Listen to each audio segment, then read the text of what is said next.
Hi, I'm mangacaptor and welcome to a shoujo reading vlog. In this video, we visit 4 distinct shoujo series across different genres. But before we start, what exactly is shoujo? It's often confused with genre, but shoujo is not a genre. Another common misconception is that shoujo is synonymous with romance, which is not true because, as we just established, shoujo is not a genre. Therefore, it can't be equated to any genre. Shoujo is the Japanese word for girl, so shoujo manga literally translates to girl manga. So shoujo is a demographic. Shoujo is written with girls and young women in mind, but that doesn't mean that it's just for girls. Anyone of any gender can enjoy shoujo manga. Shoujo manga is traditionally published in shoujo magazines, which are manga magazines tailored to the general interests of girls and young women. You know, feminine interests like gore and horror. And who better to cater to those appetites than Junji Ito himself with his shoujo manga Tomie. Yes, Tomie is a shoujo manga. Tomie made its first appearance in the shoujo magazine Monthly Halloween, which catered to young girls with a love for horror. This magazine ran for a decade from 1985 to 1995, and it was the first of its kind. And it's awesome to know that it's where Junji Ito got his start. So without further ado, let's read the first shoujo manga of this vlog, Tomie.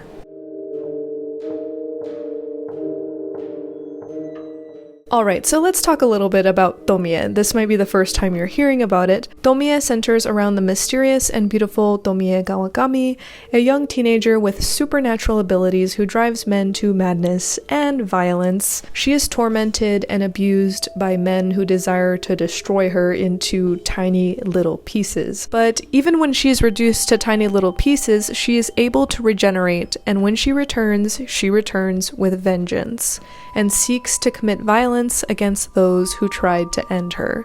This is actually my second attempt at reading Tomie because the first time I sat down to read this, I got super nauseous from how gory it was. I have since raised my gore tolerance and was able to enjoy reading it, and wow, did I experience some jaw-dropping plot twists, as you can see here.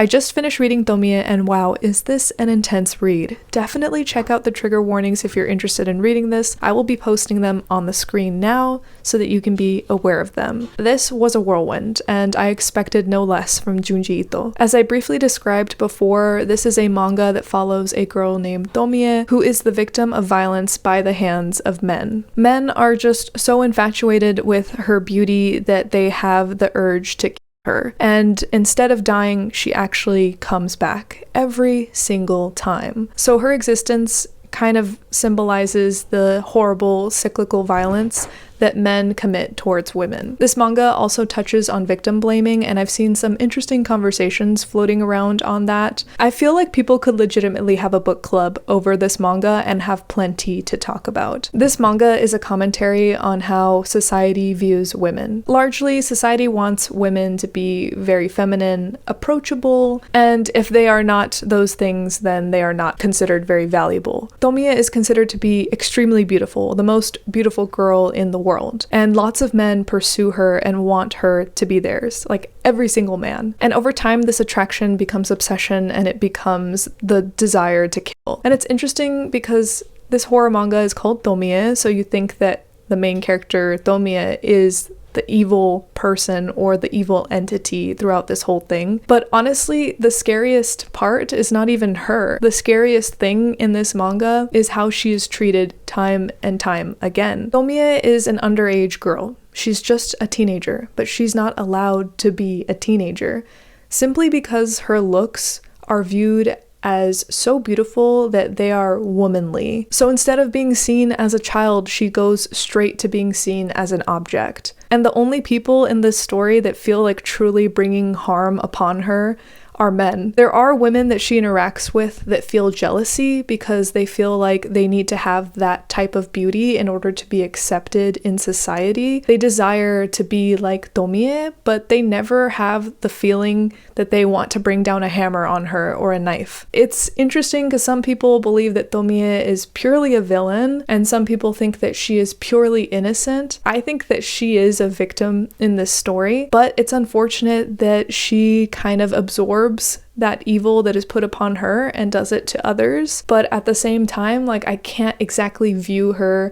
as villainous as the men in this story. All of this to say, I really enjoyed this manga. It really made me think and journal, and I loved it. Leave it to Junji Ito to make an amazing horror that is not just scary, but also incredibly deep. The next shoujo manga I will be reading is Neighborhood Story. This is volume 3, and I've already enjoyed the first 2 volumes, and I'm completely enthralled in its story. This is a shoujo manga that I think most people think of when they think shoujo, because it falls in line with romance and school life. A lot of people think that romance encapsulates the entirety of shoujo, but that is completely not true. And I've also seen a lot of people say that romance manga in general is trash, which is not true. There are many shoujo series like this that do feature romantic plot lines, but they also have other things like strong characters, great examples of friendship, characters that are going through very real struggles, which is something that is very present in this series. I myself am no stranger to some of the struggles that are going on in this series,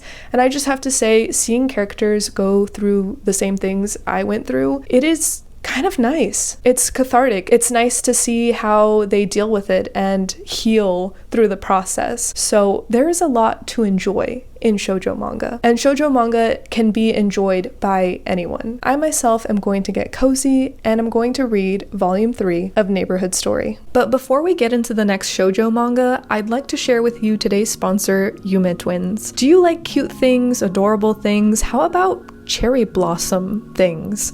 If you answered yes to any of those questions, Yume Twins has got you covered. Yume Twins curates monthly kawaii subscription boxes filled with cute items straight from Japan. Each box follows a special monthly theme and is filled with cute Japanese merchandise ranging from plushies, squishies, daily practical goods, and stationery. This month's theme is Sweet Sakura Party. Inside you'll find a pamphlet that shares all about the items and theme, including some ways you can celebrate Sakura season. My favorite piece has to be this absolutely adorable Kuromi Sakura plushie keychain. Kuromi's pink cherry blossom yukata is so cute, and I love that you can easily add this keychain to any bag and make it super adorable. Each box also comes with a Sanrio hair clip and this adorable My Melody soap bar that smells like strawberry candy. I also love the Sanrio Cherry Blossom limited edition stickers. I can't wait to stick them on my notebooks and make my school supplies have that cutesy little touch. Additionally, each box comes with a Sanrio Sakura mat that you can use on your desk, bedside, or wherever you need a extra cute little touch. If you would like to get your own box or gift one to a loved one, you can get $5 off using the link in my description box along with my coupon code mangacaptor. Treat yourself to some well-deserved cuteness. Thank you again to Yume Twins for sponsoring this video. Now let's get back into the manga.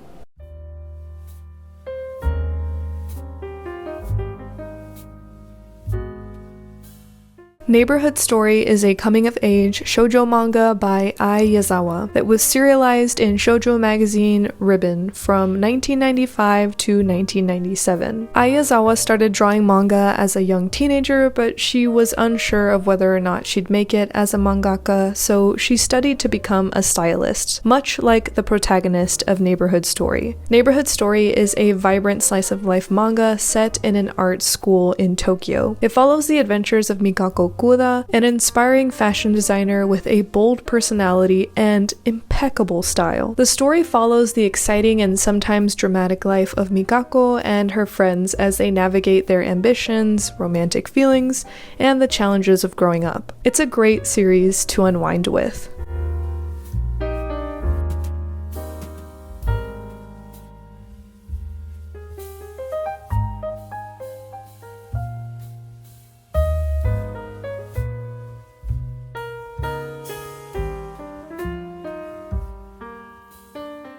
I just finished reading volume 3 of My Neighborhood Story and I absolutely loved it. The fashion explored in this series continues to inspire me and has motivated me to get more creative with my clothing. Like for example, this corduroy button-up that I'm wearing. I usually do not go for this color at all or this texture, but I was really inspired by Tsutomu's fashion sense. He wears so many outfits that I would wear and I just feel endlessly inspired. I've even created my own little mood board based off of his outfits, which is really funny, but hey, it works for me. But anyways, I got a little bit sidetracked there. Let's continue talking about the manga. I love the main character, Mikako. I love the way that she uses clothing to express herself. Her confidence is so immense and her clothing feels like an extension of that in every single way. Cool clothing isn't everything in life, but it definitely helps with things like gender expression and confidence. This manga has quickly become a comfort series for me. It reminds me of when I'd come home from school and turn on the TV to watch Zoe 101 or Ned's Declassified School Survival Guide. I was really into school life dramas and I wish I had known about this series back then because it is one of the best school dramas I have encountered. I'm looking forward to reading the continuation of this series, which is Paradise Kiss. Now, technically they aren't super related and Paradise Kiss is not a direct sequel to this series, but Paradise Kiss does feature characters from My Neighborhood Story, so I feel like knowing a little bit about their history and their fashion high school experience will be really nice as a primer to get into Paradise Kiss. We'll see how true that is once I actually read it. Alright, so far in this reading vlog we've gone chronologically. We started with Tomie, a shoujo from the 80s, and then My Neighborhood Story, a shoujo from the 90s, but now let's go back in time to the 70s and visit a series from the mother of modern shoujo, Miss Moto Hagio. And the series of hers that we're going to be visiting is none other than the Po Clan.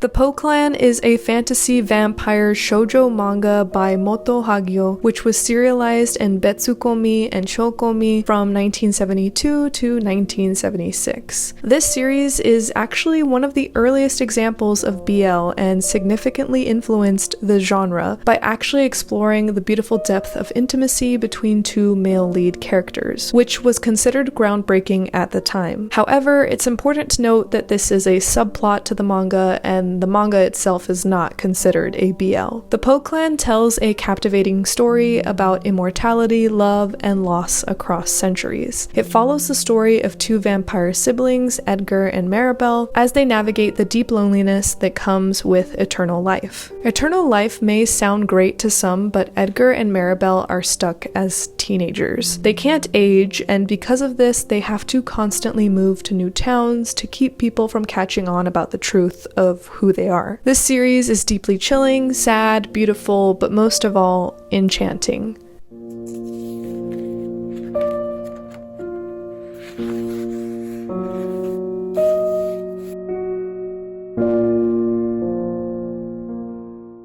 I finished reading the first volume of the complete Po Clan 70s box set last night, and I am completely entranced in its story. This series is compelling within the first chapter. It tugs at your heartstrings and shows you the depths of sorrow, yearning, and loneliness through our two main characters, Edgar and Maribel. Edgar and Maribel are siblings who were initiated into a vampire clan as young teenagers. So essentially, they are cursed to stay young forever. This idea of living for eternity and retaining your youth forever sounds nice, but quickly you realize how dark and sad that life is. Staying young forever prevents them from spending long periods of time with humans they befriend. So all of their connections are made with this knowledge that they can't get too close because they're going to have to move anyways in a few years, because it'll look really weird if in 5 years they haven't grown at all and their classmates are much taller than them, have gone through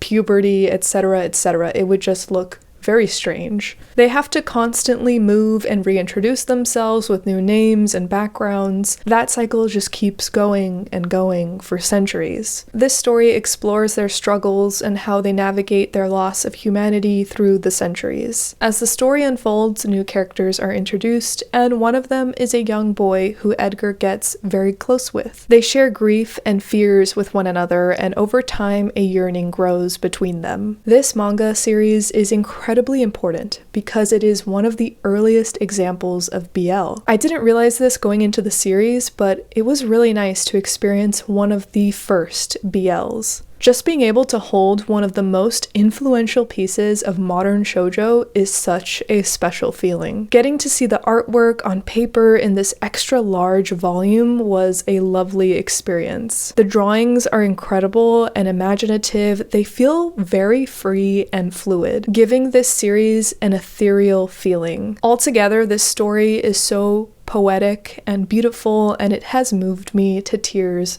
several times, and I look forward to reading the next volume in this collection. Thankfully, more and more shoujo are being reprinted. You have lots of classics coming back like Red River, Pet Shop of Horrors, They Were 11, etc, etc, etc. But there's one shoujo series that has not received a reprint despite the growing interest surrounding it. The series I'm talking about is Revolutionary Girl Utena. The anime and manga for Revolutionary Girl Utena were created simultaneously. So in order to have a holistic experience, I'm going to be reading the first volume, first volume of the manga, and then I'm going to watch an episode of the anime. I also have volumes 2 and volume 3 of the series, so my plan is to just read a manga, watch an episode, read a manga, watch an episode, to kind of have that simultaneous experience, which is how the series was created. So without further ado, let's dive into the world of Revolutionary Girl Utena.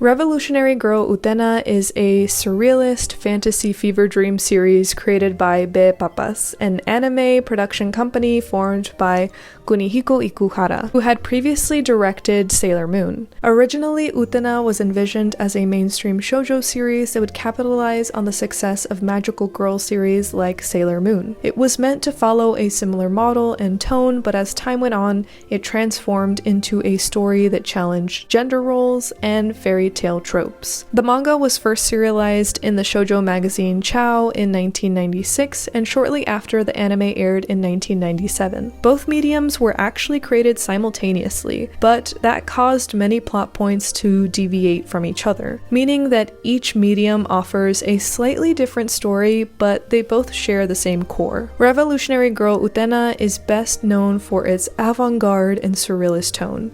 It makes heavy use of allegory and symbolism to comment on themes such as gender and sexuality. The story follows Utena, who is motivated above all else to become a prince. When she was a child, her life was saved by a prince who gave her a special rose ring and inspired her to save others in need. Years later, she attends Otori Academy, where she discovers a group of student council members wearing the same ring as her. She learns that the rose ring grants her access to the dueling arena, where students compete over the ownership of Anthy Himemiya, the Rose Bride, who is said to hold the power to revolutionize the world. Anthy Himemiya on the surface seems like she lives an ordinary student life, but she is treated like an object by the student council members. She must give up her free will and become the fiancé to whoever wins her in a duel. Utena, being a strong individual who has always disliked rules and conformity, is baffled by this and decides to fight for Anthy. Much like Utena, I also want to fight conformity and look cool doing it.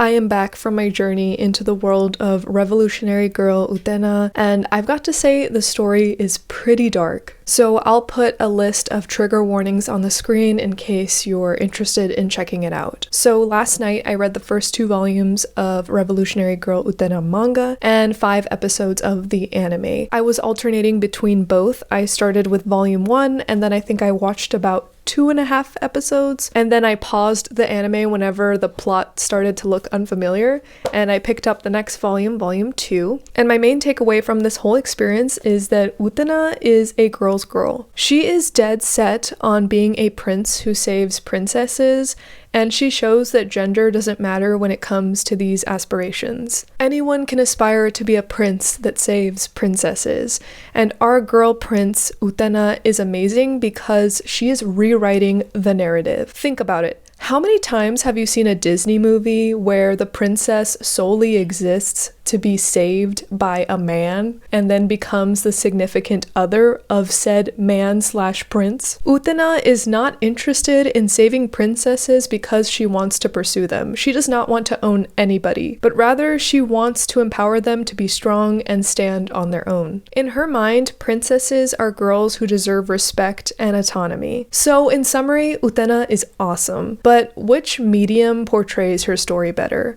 The anime or the manga? Both the manga and the anime are good, but they also have their pros and cons. So let's go over them. So the first topic I want to cover is the introduction.